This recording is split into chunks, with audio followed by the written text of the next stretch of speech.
Yes, thank you. Thank you all. Thank you for coming. God damn. I did it big this year. From cable, goddamn. Thanks for coming out and thanks for making a nigga feel comfortable in the gayest place on earth. You guys got Disney World jealous out this motherfucker. Man, I didn't really think it was that gay at first. I was like, what is everybody? Because when I was coming out here, everyone was like, man, that place is really gay. So what the f is everybody talking about? It's not so gay. And then I wandered into that Castro. God dang, I said, this is America's ass right here. This shit is deep. Went to that Tenderloin. It was nothing tender about that motherfucker at all. That shit was rough. The opposite of tender. I have never seen crack smoked so casually before. These niggas was sitting in front of Starbucks smoking crack and drinking coffee. I said, this is off the hook. Talking about politics.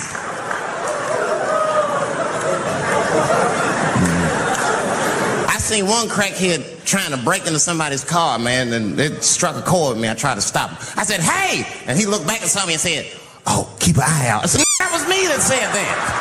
I'm not trying to help you. I want this shit to stop.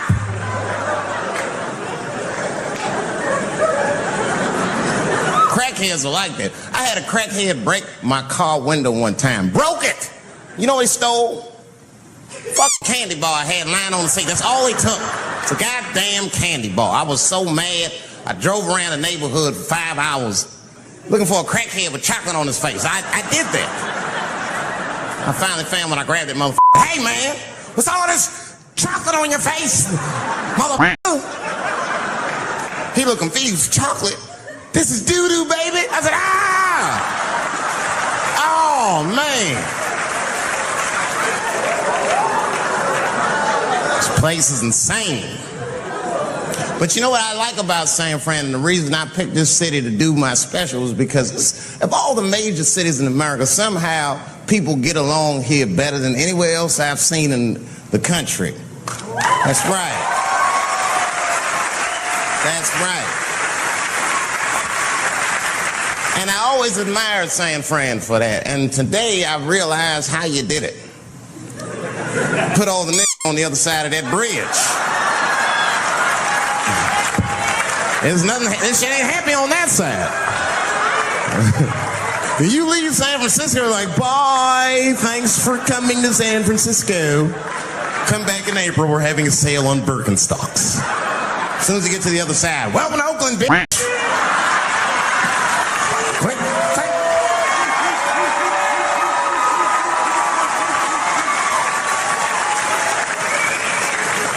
It's fucking crazy, but it also would feel like it's the East Coast city in the West Coast. You guys got subways and shit. I'm scared of public transportation. I was on a bus that was held hostage 45 minutes. It wasn't life-threatening. I don't want to give you that impression. It was a dude jerking off, but the shit was scary, son. It was scary. It was right before it happened, I was on the bus smoking a cigarette. It's a long story. It's not the coolest shit I ever did. And people freaked out. Sir! Sir, put that goddamn cigarette out, okay? This is everybody's air, sir. I flicked it. I didn't want any trouble. And just at that moment, coincidentally, this homeless dude out of nowhere pulls his out, started beating off, and I was furious because nobody said shit to this guy. They were just looking like, oh my God. I was the only one on the bus that had the balls to say anything to him, and it's not even like I was brave, really. It was that, you know, I was sitting next to the motherfucker. I had to say something. Come on, dog, you hit my elbows. Stop. Son, stop. That's all I said. I didn't want to say too much. The guy's beating off on the bus. It means there's something wrong with this motherfucker. He's not wrapped so tight. I didn't want to push him over the edge. As soon as I said something, all these dummies on the bus, now they're brave. He's right. Put your goddamn cock away. I don't want to see this anymore. I don't want to see it either. Yeah! Now the guy flips out. All right, everybody, back up. Back the fuck up. I tried to be nice about this. Now everybody freaks out. Oh my God, it's a biological attack. Oh. I'm caught in the middle. I can't lose my cool. I said, hey, everybody, just calm the fuck down or you're going to get me shot. So just be cool. Let's do what this man says so he'll leave us alone. Now everybody gets quiet.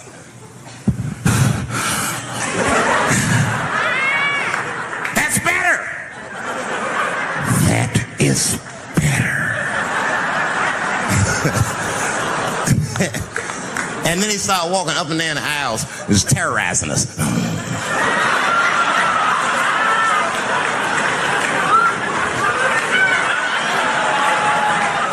And then he starts making demands. You in the pink shirt, squeeze your together. Oh God, no.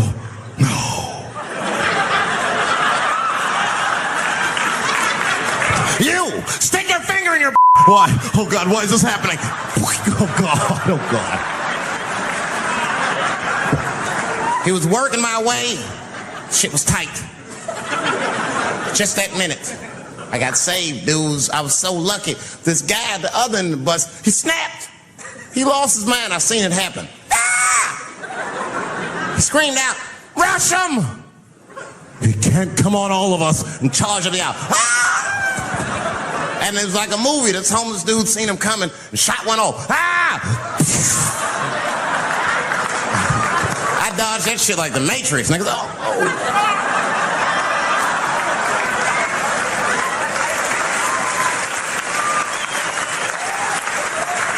The guy behind me wasn't so lucky, y'all. No!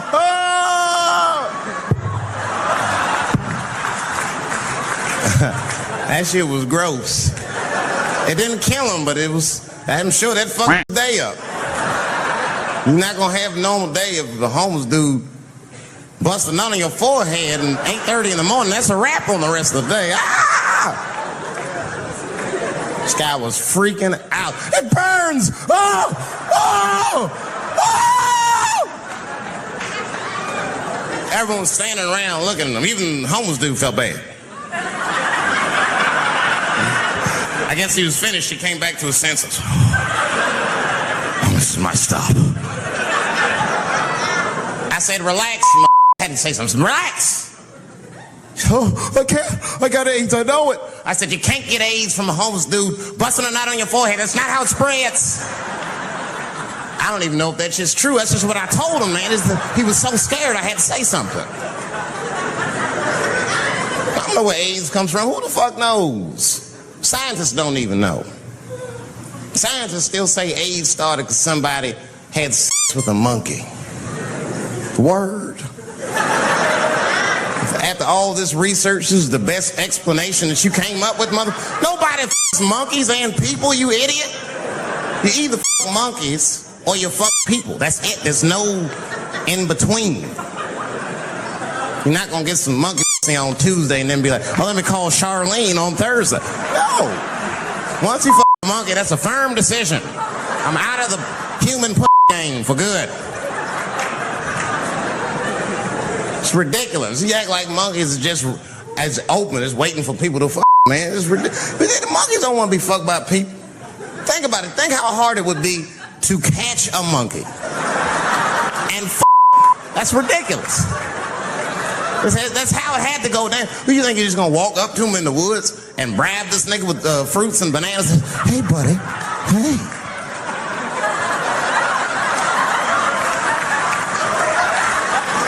Yeah. There you go, buddy. Yeah.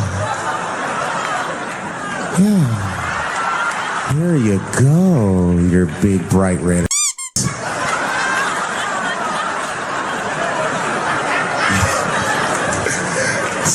Bright red boob.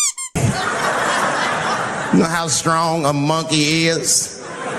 Would rip your dick off like the celery stalk. Throw that shit in the tall grass to never be seen again. tell you what happened, but I can't say it directly. There's a book to me that encapsulates my entire experience before I left the show. And the book is called Pimp. It's written by a guy named Iceberg Slim. Here, bring it up here. This is Matthew. Matthew was from France. He's white. And yet, he has an original copy of this book written by a black American who was a pimp in the 40s. Iceberg Slim, his real name was Robert Beck. He got the name Iceberg because he was in a bar in Chicago and there was a shootout in the bar and a bullet went through this nigga's hat and he still finished his drink. Pimps love shit like that. They said, man, you ice cold. And he said, I like that. And it stuck. This book is so heavy in the front. It has a glossary of pimp terms because the ideas are so foreign to the American ears. For instance, do you know what the phrase mileage on a hoe means?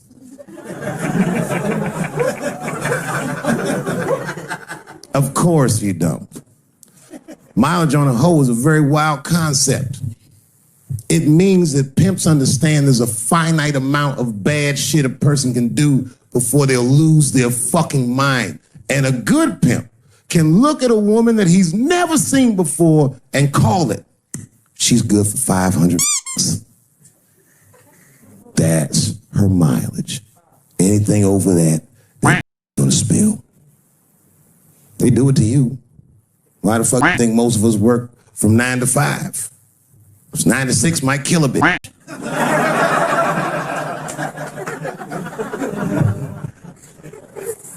Iceberg Slim was the one that broke down what a bottom bitch is. Does anyone know what a bottom bitch is? Anyone? What's a bottom bitch, sir? It's your prostitute that's the best out of all of them. That brings in the most money. That's right. That's exactly right. Are you black? That's right. A bottom bitch is a pimp's number one hoe. She's even a bitch that helps him keep the other bitches in line. The pimp was McDonald's and the bottom bitch is his French fries. The rest of them like fish sandwiches and cherry pies and shit like that. Iceberg Slim breaks down some of the coldest capitalist concepts I've ever heard in my life. He describes in detail how these men break women so that they will give them the money that they make with their own bodies. There's a story in here so cold it makes me shudder to think about it. Well, Iceberg Slim is trying to control the woman that he finds uncontrollable. So he asks older pimp how he can rein her in. And the older pimp says, oh, that's easy, Iceberg. All you have to do is beat that with a coat hanger.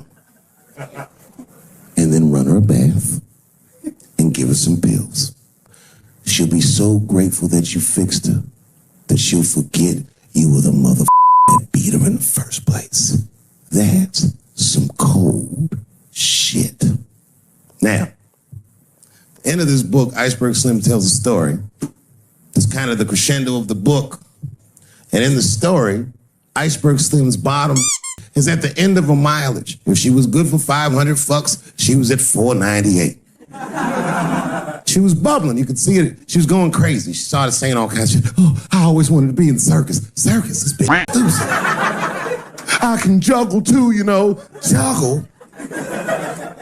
He had to let her go. It's hard to let her go. A bottom bitch go. And he wasn't ready to let her go because his organization couldn't handle losing her. But she didn't know that. She didn't know how important she was. So what he did was, he called her to a diner. He said, look, bitch, you and I gotta part ways. She said, fine, motherfucker, I need you anyway, because I know somebody at Ringling Brothers. She's like, all right, bitch, whatever. I got one last trick for you. It's a big money trick. If you do this for me, you get paid, I get paid, and we go our separate ways. She said, fine, mother, what do you want me to do? He said, okay, there's a guy in that hotel across the street. He's waiting for you in room number 7. I want you to go over there and I want you to but before you do, I need you to put some of this stuff in his drink. And then he's going to fall asleep. When he does, there's a briefcase on his bed. Bring the briefcase to me. That's the trick. Can you handle it? She said, yeah, I can handle it. And I can't wait to get rid of you. She ran outside, jumped on a unicycle, and pedaled across the street. An iceberg washed her. He was like, man, she's pretty good. Man, if I never jerked off in the face, maybe she would have been in the circus right now.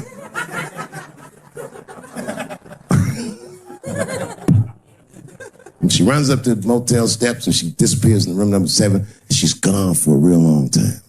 Real long time. So long, in fact, that Iceberg got a little worried. But then, suddenly, she came back. He said, what's going on? Where's the briefcase? She said, I didn't get it, Daddy. He said, what do you mean you didn't get the briefcase? Bitch, what's wrong with you? She said, oh, I did everything you said, but that man don't look right. Something wrong, Daddy. He said, what do you mean something's wrong? You put that stuff in his drink. She said, I did everything you said, Daddy. I put all of it in his drink. He said, wait a minute, wait a minute. You put all of it in his drink? Now he had to see for himself. So the two of them go across the street to the motel and they go into room number 7. And on the bed, laying lifelessly, is the white man that she was supposed to fuck. And Iceberg said, you right, bitch, she don't look good. What the f? So he called a friend of his that was a doctor that was close by. And the doctor came in, gave the guy a thorough examination and told them both what was obvious. Slim, this mother is dead. Oh, God, Daddy. Oh, no. Oh, no, we killed him. He said, calm down, bitch. We didn't do anything. You killed this motherfucker. And then he reached under the bed and he grabbed the briefcase. He popped it open. It was filled with money. More money than any of them had ever seen. And Iceberg took a little bit of the money and gave it to the doctor, and the doctor left discreetly. All right, let me think. I can fix this for you. I know somebody I can call. But if I call him, I'm gonna owe these motherfuckers a big favor. Oh, God, Daddy, please. I don't want to go to jail. Neither do I, bitch, so will you shut up? She picked up the phone. She heard him mumbling on the phone a little bit. He hung up the phone, and she was pacing the room, and he was just standing there cool, and they were waiting, and then suddenly, a van pulled up downstairs. 2 guys get out with carpet. They walk upstairs. They roll that carpet out on the floor. They throw the body in the carpet. They roll that motherfucker like a burrito. They pick that shit up, and they throw it in the back of the van. They come back up, and Iceberg opens the briefcase again and gives them a little money. He says, I'll get in touch with you guys later. They say, you're not going to get in touch with us at all. We'll find you. He said, whatever, nigga. And they bounced. Oh, God, Daddy, oh, God. He says, relax, bitch. Listen, we getting the fuck out of here. You go downstairs, you get the car. We got to leave separately. She went, she got the car. Iceberg grabbed that briefcase, waited a few minutes, looked out the window, and then he went down with her. They both got in the car, and they drove off. She was a blubbering mess. Oh, you did all this shit. He said, I told you, bitch, we didn't do anything. You killed a mother, and I cleaned him up. And now we got us a secret, okay? I know I'm not going to tell. It's you? She said, oh, no, I ain't going to tell. He said, all right, baby, cool. I'm going to need you to stay with me for a while till this shit cools down. She goes, okay. That's the game. That's how the whole shit works, ladies. You understand? This at the end of her mileage. She was at 498. She ended up tricking for Iceberg for another 6 months. She must have turned another 200 tricks for him. Do you understand? Some cold shit. And the cold shit about it is that the dead guy on the bed wasn't even dead at all. This motherfucker was just a friend of Iceberg's acting like he's asleep. The doctor wasn't a doctor, it was a butcher that happened to have a white coat. And the dudes who came in the moving van clothes was dressed like movers because they were movers. Iceberg had gotten a new apartment. And the bag of money was Iceberg's money in the first place. The money he got from all those women. That's a cold game. That's the motherfucking Capitalist Manifesto. And that's why I went to South Africa. So now we got us a little secret pit. Almost 24 years ago was the last time I was on this stage, in this room. I was taping my first 1 hour special. It's called Killing Them Softly. My girlfriend was sitting in that row, pregnant. She's now my wife.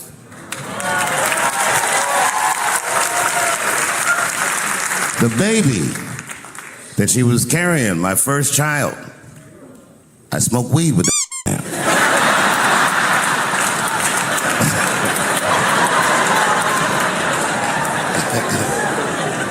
And what I remember most about that night was the pressure. Before the show, I had to run out there on the avenue and hand out tickets to anybody who would take them because I couldn't even fill the fucking room. And boy, what a difference 24 short years makes.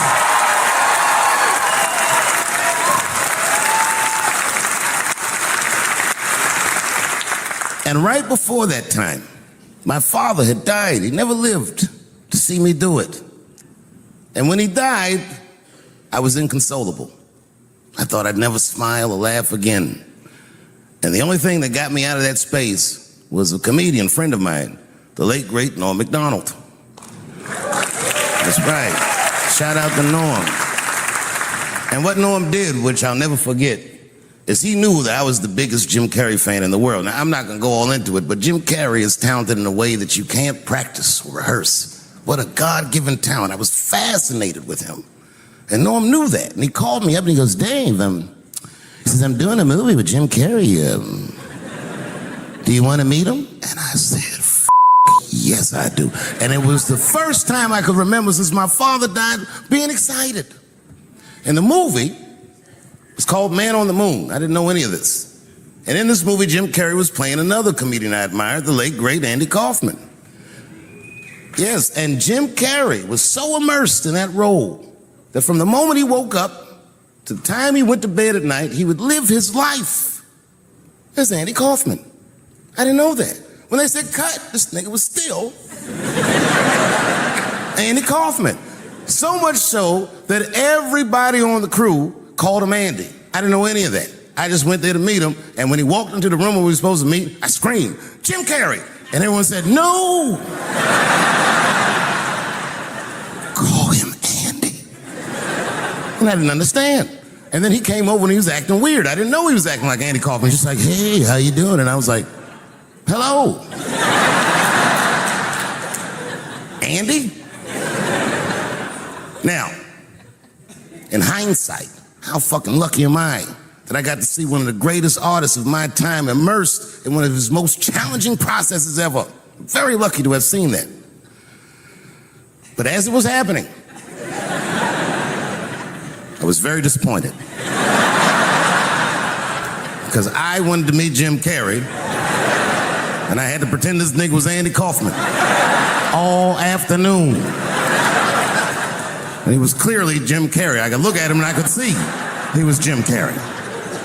Anyway, I say all that to say, that's how trans people make me feel.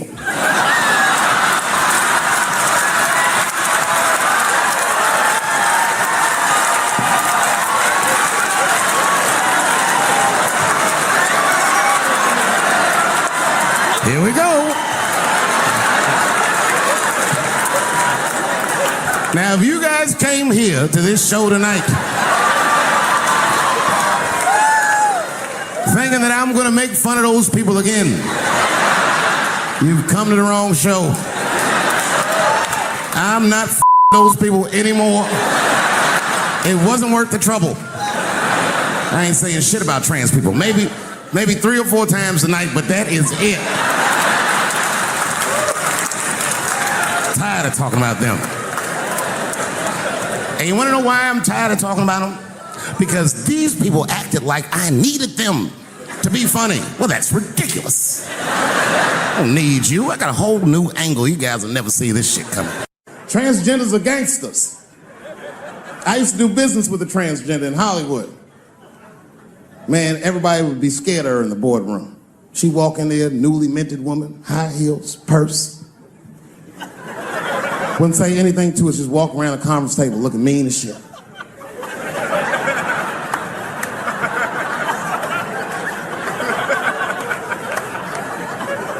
And then she walked to the head of the conference table, stare at us all, reach in her purse, pull her old dick out and throw it on the table. Let's talk business, gentlemen. Ah! And sitting next to the bees, all the way in the back seat by themselves, looking out the window, that's the T's. Everybody in the car respects the T's, but everyone also resents the T's. It's not the T's fault, but everyone in the car just feels like the T's are making the trip take longer. Anything the T's say gets on everybody's nerves. And then the T's don't even say anything bad. They should be in the back talking to themselves. I'm hot. Shut up. Shut the up, okay? Just roll the window down. You what you... What? Just said I was hot. Can you pull over at the next exit? I need to use the restroom. There is not a restroom for you for 4 states. You just shut the up so we can get where we're going. My wife's friend, Stuart, told me that. My wife has a lot of gay friends. Stuart's their leader. She has a lot of gay friends. And I don't like them. Not because they're gay. I'm just judging them on the merits of their character. They're just not nice dudes. They're rude house guests. They're sitting on my couch, giggling with my wife, eating my mother macaroons. And I come in, they act like the party's over. Hey, Stuart, what's going on? This guy talks to me the way a cat would speak if a cat could talk. Hi, David.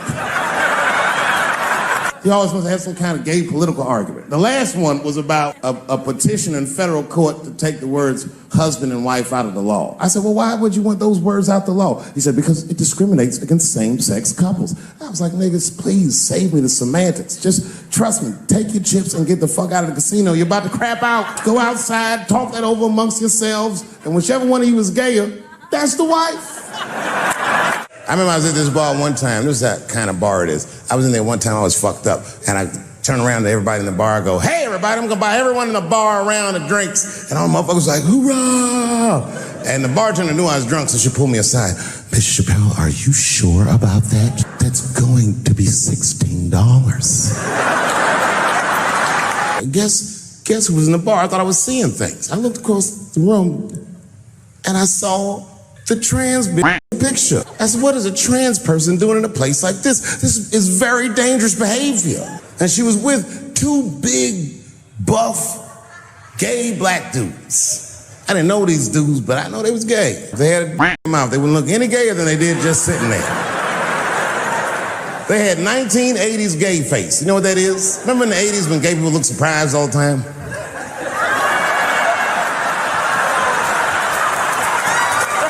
Stuart educates me about this movement, you know what I mean? I didn't even know shit about it. He told me it's called LBGTQ.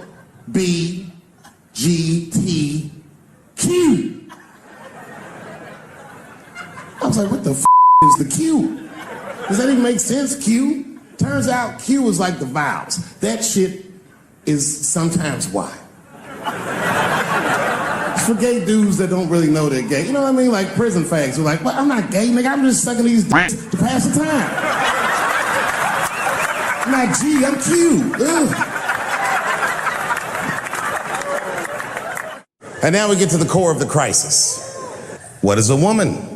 What is that in this day and time? Is there even such thing as a woman or a man or anything? Seems to be a question nowadays. Now listen, women get mad at me.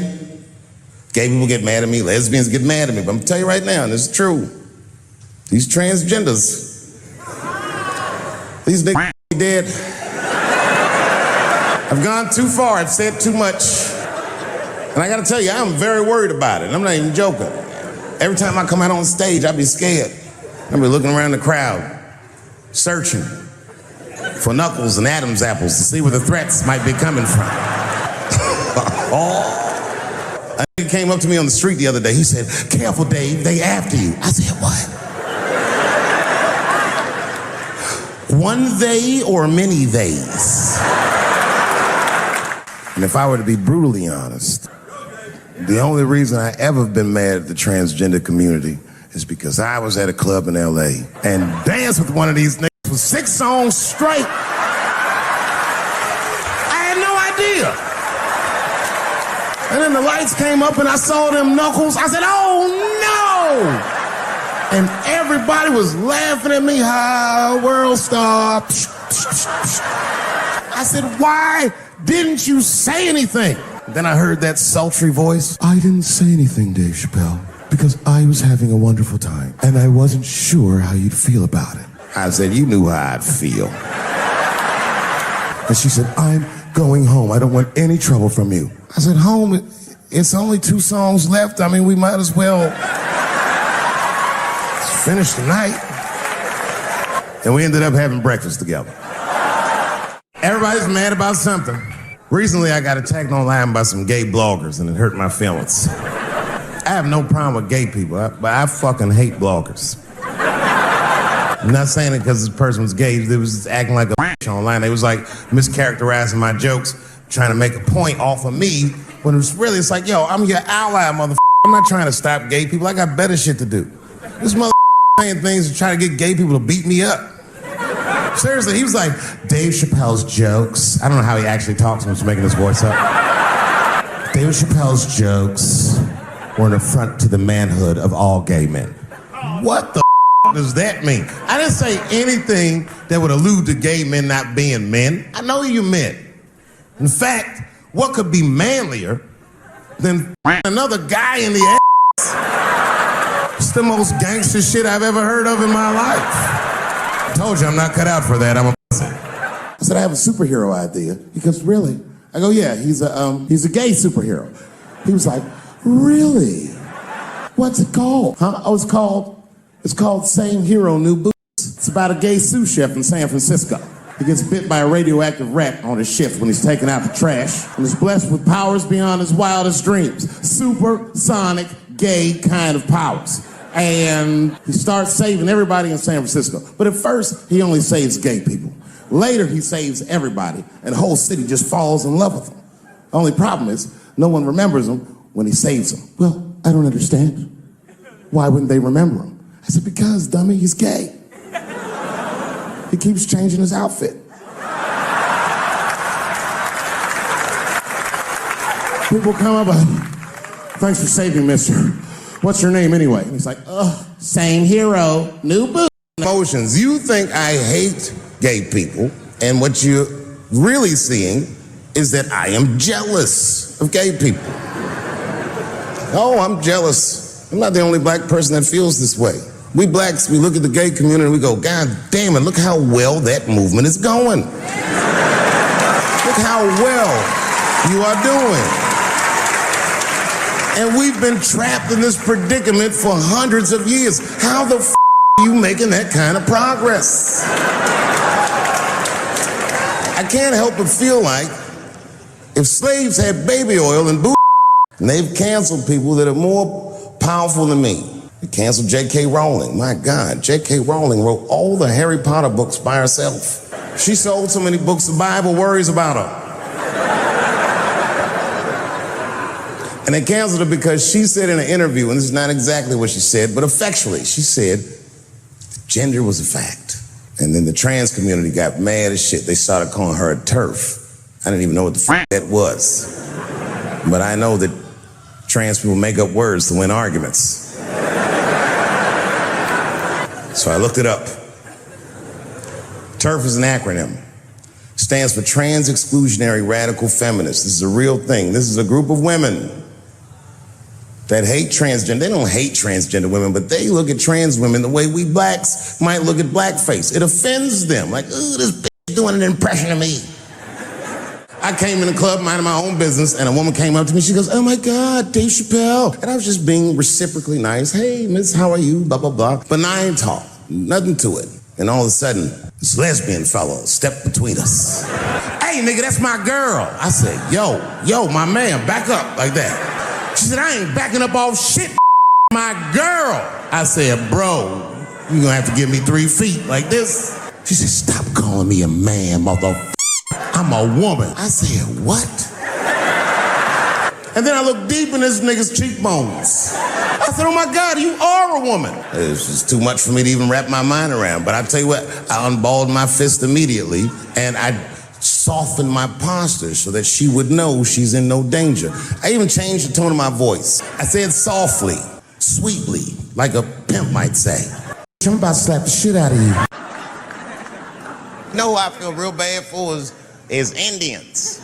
Everybody feels bad for Indians. They get dogged openly because everybody thinks they're dead. These motherfuckers are not all dead, all right? I've seen, with my own eyes, I've seen a gathering of 1,500 Native Americans. They were all gathered in one place. The place is called Walmart in New Mexico. There's Indians everywhere. I'd never seen Indians before. I wasn't even sure if they were Indians. It's fucked up, but I asked one of them. It's not nice, but I seen him in the sports section looking at bows and arrows. I had to say something. Excuse me. I don't mean to be rude. Are you an Indian? And he was cool. Yes. Yes, I'm Indian.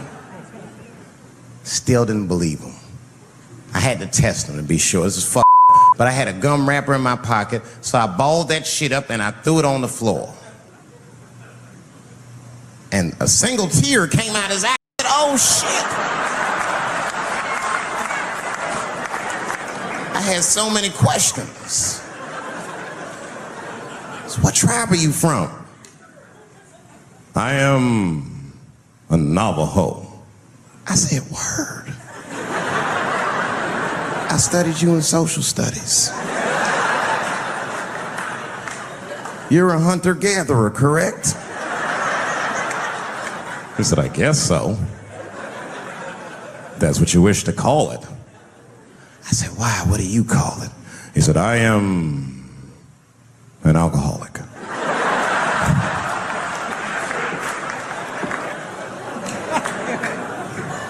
I said, well, what's your name, dog? He said, please. Dog is my cousin. That was a good guess. My name is Running Coyote. What is your name, friend? And that shit caught me off guard. I mean, I didn't want to say my name was Dave to a motherfucker named Running Coyote. This don't feel good enough. He just put me on the spot.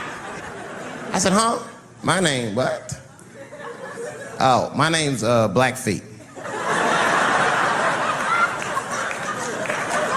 Then I changed the subject. Forget about me. What's going on with you? I want to meet your chief. Why don't me, you, and your chief and your friends get together tonight? We could have a real live peace pipe smoking ritual. We need to celebrate. Now I thought you were dead. And he set it up. It was beautiful. It was just like I dreamed. We was all sitting around. Them Indians was beating the drum. Some other Indians came out the back with a long blanket that was folded in half and put it in front of us. Opened that shit up, and on the blanket was a long wooden pipe with feathers. And bags of weed were all over the blanket. Chief walked over.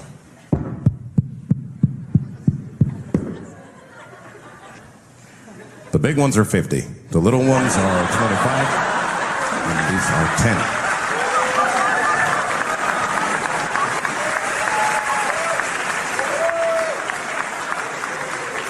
Me and those Indians got high as shit. I was begging. I told the chief, we was talking, I cut him off. Time out, chief. Sorry to interrupt.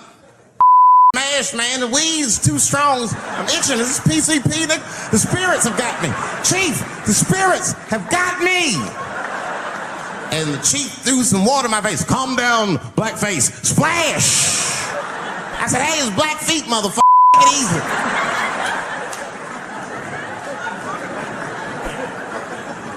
Blackfeet, you're welcome to stay amongst me and my tribe for the night until the spirits leave you. And they gave me my own teepee to sleep in, which sounds nice. I personally felt like it was a little fucked up, you know, because they all had houses, man. It's like, why can't I sleep with y'all in the house and watch TV? Like, I can't be on this grass all night.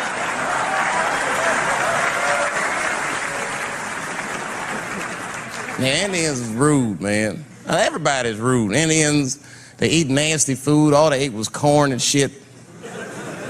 Doritos, I think they call it. That's right. People only see the surface. They see the division in our foods. Just because I eat chicken and watermelon, they think that that's something wrong with me. Let me tell you something. If you don't like chicken or watermelon, something is wrong with you, motherfucker. There's something wrong with you. Where are all these people that don't like chicken and watermelon? I'm sick of hearing about how bad it is. It's great. I'm waiting for chicken to approach me to do a commercial. I'll do it for free, chicken. It's the least I can do. They make fun of Latin people for eating, what y'all eat? Beans, rice, corn. Listen, that's not a reason to hate a motherfucker, all right? It's funny, but it's not a reason to hate. The only reason these things are even an issue is because nobody knows what white people eat. You've been very good at keeping that shit a secret amongst yourselves. I study white people. You don't know that. I'm writing a paper on you. Not even for school to do it, just to get, I'm just doing independent research. I'm spending my money. That's why I'm working so hard. I follow you around grocery stores. They freak out. I just try to peek in the cart. They always say, get away from my cart. What are you looking at? Chicken and giblets are over there. You must be lost. These are vegetables.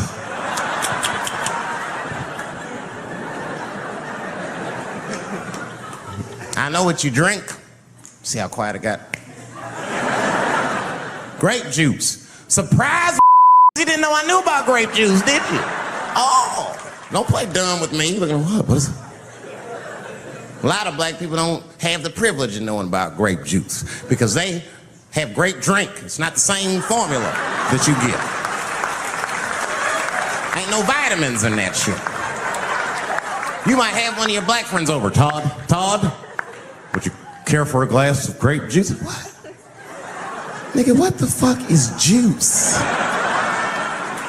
I want some grape drink, baby. It's purple.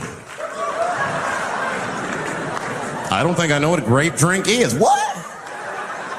I have some apple juice if you want. What the f is juice? I want some apple drink. Scream.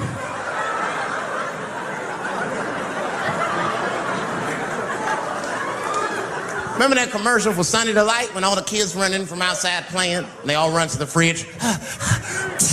All right, I got some purple stuff, some Sunny D. As soon as you say Sunny D, all the kids go, yeah!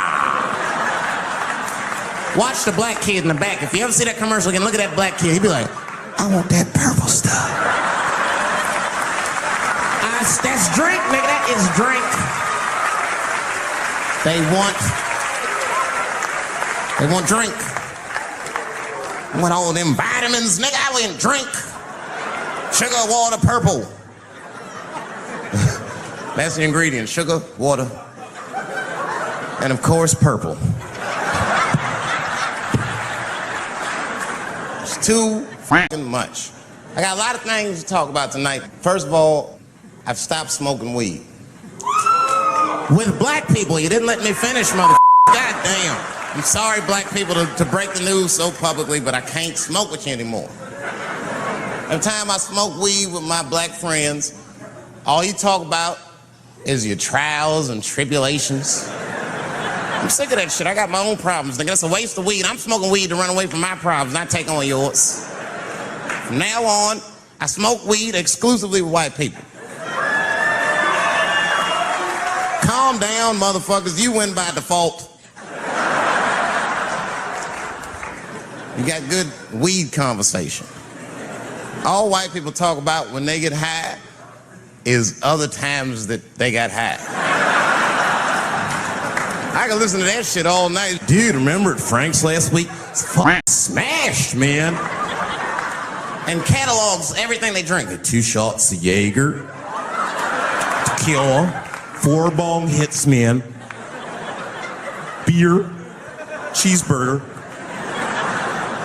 That shit is great. Only bad part is you cannot pass out around white people. Every time white dudes pass out around each other, they always do some borderline when the guy's asleep. Frank fell asleep, so we like stuck a carrot in his ass, put shaving cream on his balls. Like, why, motherfucker? Why'd you do that to a friend of yours? He trusted you enough to sleep around you, you gonna put a carrot in his ass? Is that nice? I tell you right now, if I put a carrot in a black dude's ass, a nigga will kill you when he wakes up for some shit like that. That is an automatic death sentence on the street. It's a rap for you. I'm gonna kill that motherfucker. I thought y'all was friends, baby. What happened? I fell asleep at his house, right? We was drinking, and I fell asleep at his house, and while I was sleeping, right? I'm just gonna kill that fuck, all right? That's all you need to know. And fuck carrots. Oh. I'm goddamn sick of it. This is the worst time ever to be a celebrity. You're gonna be finished. Everyone's doomed. Michael Jackson has been dead for 10 years, and this 2 new cases.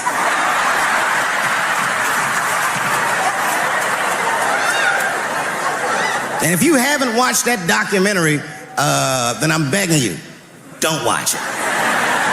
It's fucking gross.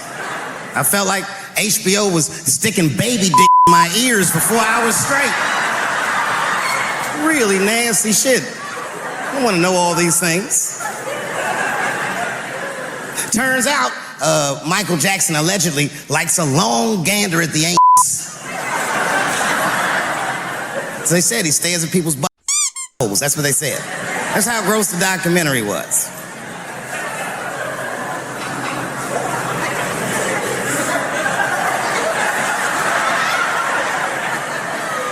I'm gonna say something that I'm not allowed to say. But I gotta be real. I don't believe these motherfuckers. I do not believe it. But let me qualify the statement. I am what's known on the streets as a victim blamer. You know what I mean? If somebody come up to me like, Dave, Chris Brown just beat up Rihanna. I'll be like, well, what did she do?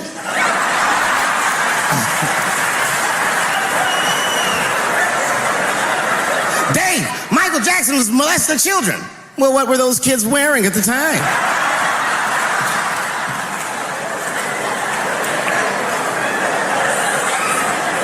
I don't think he did it. But you know what? Even if he did do it, you know what I mean? You know what I mean? I mean, it's Michael Jackson. I know more than half the people in this room have been molested in their lives. But it wasn't no goddamn Michael Jackson, was it? This kid got his sucked by the king of pop. All we get is awkward Thanksgivings for the rest of our lives.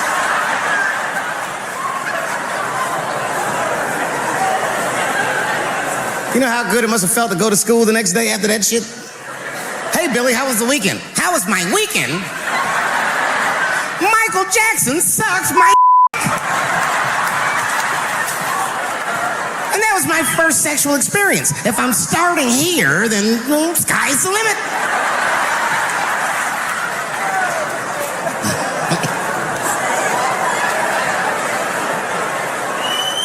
I know it seems harsh, but man, somebody's got to teach these kids. There's no such thing as a free trip to Hawaii. Yeah, he's gonna want to look at your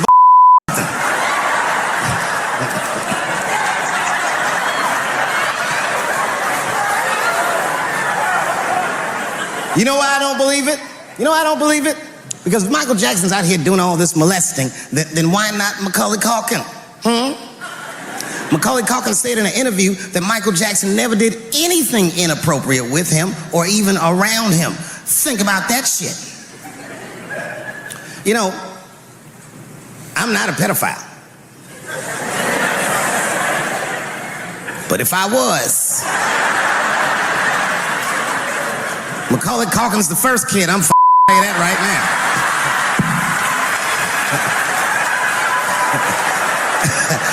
I'd be a goddamn hero. Hey, that guy over there, kid from Home Alone. And you know how hard he is to catch.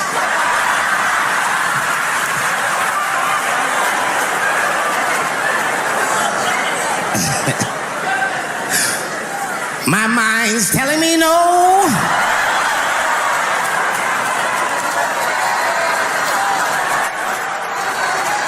Okay, R. Kelly is different. I mean, you know, if I'm a betting man, I'm gonna put my money on he probably did that shit. I'm pretty sure he did that shit. You know, it was bad, okay, so a couple years ago, I was doing a show in Detroit, and I'm sitting backstage in my dressing room. A friend of mine comes by, this chick, Dream Hampton. Dream tells me, right before I'm going on stage, she goes, Dave, I'm working on a documentary about R. Kelly. Would you like to be in it? And I was like, nah, but cool.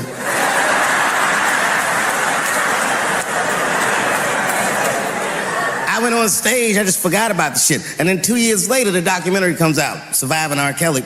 And when it comes out, Dream's promoting the shit, and she keeps bringing me up. She said, I asked Dave Chappelle to be in my documentary, and he said it was too hot for TV. I did not say that. It does not even sound like how I talk. Oh, that's too hot for TV? I would never say that shit.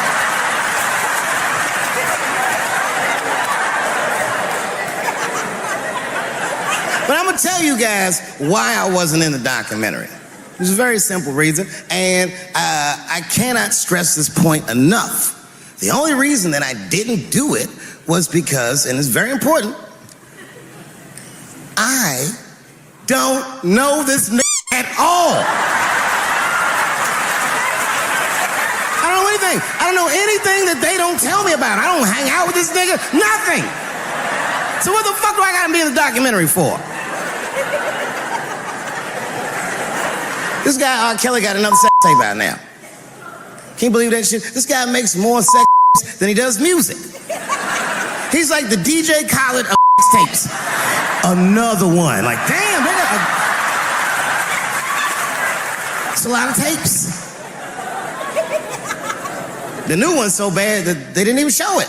I've never seen anything like this. The prosecutor in Chicago came out in a press conference and read to the media a transcript of a tape. Have you ever heard of such a thing? This nigga read tape. And it was so bad that R. Kelly sounded guilty in the transcripts. It's fucking amazing. 16 times the girl's age was mentioned. Isn't that crazy? This motherfucker was an idiot. He was fucking like, yeah, this is the best 14-year-old ever had in my life. And she was like, you like this 14-year-old? He's like, oh yeah, I love this 14. I'm like, man, you need to shut the up. You gotta give your lawyer something to work with. You're supposed to be on the tape like, this is the best 36-year-old I've ever had in my life. And then your lawyer gonna be like, Your Honor, clearly my client thought that this woman was 36, as he mentioned some 16 times in the tape. They gonna know you lying though, you know what I mean? Everybody knows no such thing as good 36-year-old.